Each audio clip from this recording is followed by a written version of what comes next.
Breaking news శాసనసభ సభ్యులపై అసహనం వ్యక్తం చేశారు AP assembly deputy speaker Raghuramakrishnaraju. సభకు ఎవరు అంతరాయం కలిగించవద్దని సూచించారు. ఎవరైనా మాట్లాడుకోవాలి అనుకుంటే బయటకు వెళ్లి మాట్లాడుకోవాలన్నారు డిప్యూటీ స్పీకర్ రఘురామకృష్ణరాజు.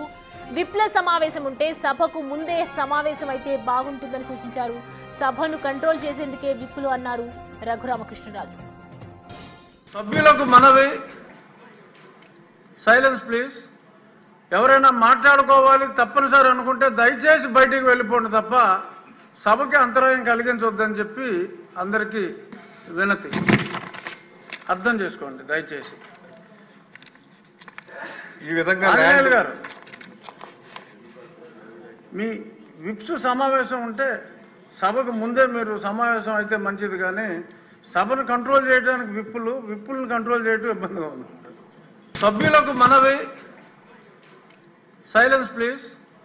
ఎవరైనా మాట్లాడుకోవాలి తప్పనిసరి అనుకుంటే దయచేసి బయటికి వెళ్ళిపోండి తప్ప సభకి అంతరాయం కలిగించవద్దని చెప్పి అందరికీ వినతి.